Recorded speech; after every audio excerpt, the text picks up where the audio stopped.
Coming up in this video, we are back with more Black Myth Wukong tips and tricks. I promised you some advanced tips the other day. People seemed to love my beginner guide, and I have delivered. This game gets really tough towards the mid-game. There are definitely a few roadblocks, and I was stuck on a couple of bosses for quite some time, and I imagine more than a few people here are probably in the same boat. So I've got more build guides on the way to help you out on that front, but in the meantime, hopefully some of these tips will also really help you to continue to push on through this incredibly tough but oh so satisfying and incredible game. So without further ado, let's jump into tip number 1. First up, my friends, items can make a significant difference in this game, and you want to make sure you are stocking up and crafting at every possible opportunity. And on that note, make sure you check the shop at each keeper's shrine, as each region has their own specialities and offer different items. Along with this, at certain points they will restock and offer extra and different items as well, so make sure you check back periodically. Even older areas that you haven't visited for a while are always worth going back and checking to stock up on some more crafting materials and potions and see if anything new is in store. Tip number 2.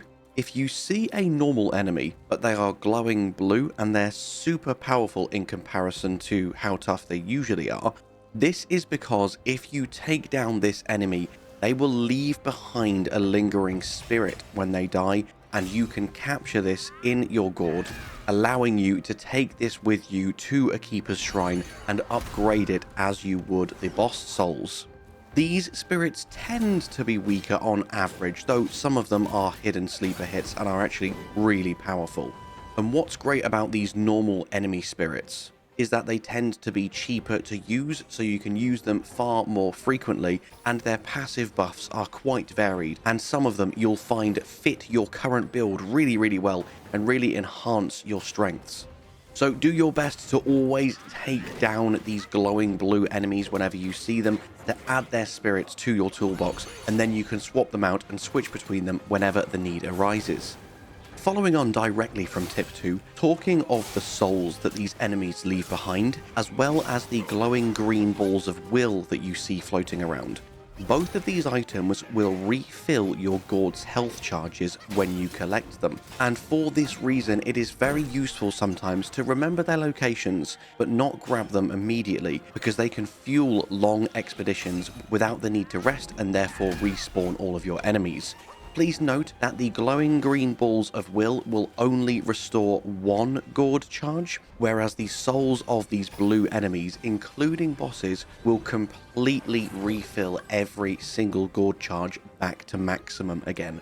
So use this information wisely, and by juggling the spirits and the will, you can keep your Gourd topped up for many hours without ever needing to rest. Talking of will, as you move into the mid-game, you will start to get thousands and thousands of it, and it's not uncommon to check your inventory and realize you've got 10, 20, or maybe even 30,000 will just sat there waiting to be spent. But please don't let this fact pressure you into spending it on things that you really don't need. I did this with cultivating spirits, and now I've found that a few items that I really want cost around 15,000 each, and I can no longer afford them because I tried to max out a spirit and therefore spent far too much will in one place. So just know it is absolutely fine to sit on tens of thousands of will until you find something that you know you really want. As long as you're spending a bit to keep your medicines and your potions stocked, and you're still crafting any gear and weapons that you need and spending your sparks, then it won't detriment your build by doing so. And therefore you won't be missing out on being able to purchase some juicy items when you come across them later on in your playthrough, until you've spent 5 hours grinding will like I had to. Next up for tip number 5 is basically to always keep your eye out for secrets. There are so many secrets in this game. And specifically, tip number 5 is how to access a secret boss in chapter 1 by ringing the 3 bells. All 3 of these bells are near a boss, but they are still quite missable. So firstly, in the Forest of Wolves, at the Keeper's Shrine from the outside of the Forest Shrine, you can head up the left path to a higher road leading to a rope bridge across a stream. Follow the path straight past the bridge to find an optional boss named Guangshu, who drops the Red Tides transformation spell. Once you've beaten him, at the far end of the arena, you'll find your first bell.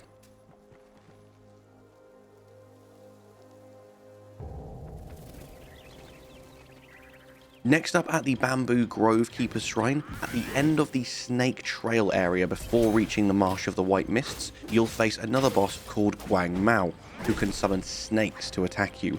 Once defeated, the path up to the next shrine will be on the right, but if you head up some stairs to the left of the grove, that is where you're going to find the second bell.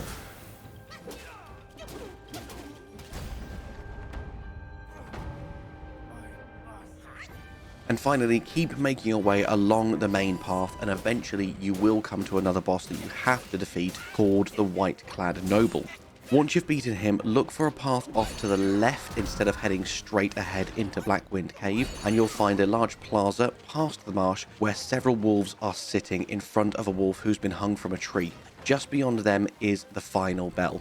Please note these can be rung in any order, so don't worry if you didn't do it in that order. And as soon as you ring the third bell, you will automatically be transported to the hidden shrine. Once here, grab all of the loot in the area. There's loads to be had, some really cool stuff, and then go ahead and fight the boss, who's very similar to the Wandering Wight, albeit with a few extra attacks. And once you've beaten him, you will gain the ability to craft the bronze armor set, which is very, very crucial for the final end of chapter boss for chapter 1, because it gives you fire resist. I won't spoil anything else apart from that, but this boss does deal fire damage.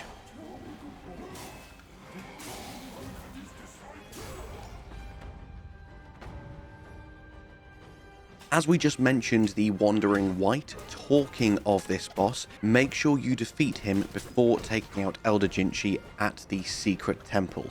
That is because he will disappear if not defeated before, and not only will you miss out on his spirit, you'll also miss out on a curio. And in all honesty, it's good practice because he's kind of like a slightly weaker version of Jinchi, so if you can beat him, you can almost definitely beat Elder Jinchi. So yes, definitely go back to the start of the game and beat him first if you decided to run past him the first time, which is absolutely fine. I'm sure many people did. I am stubborn, so I just bashed my face against him until he died. Took, I don't know, maybe 5 or 6 attempts. But even if you are slightly newer to these games, with these tips guides and with the practice you've had so far, you should be able to teleport back to the start of the game and absolutely wipe the floor with the Wandering Wight before you then move on to Elder Jinchi. Tip number 7 isn't really applicable until near the end of chapter 2, but definitely something to keep in mind.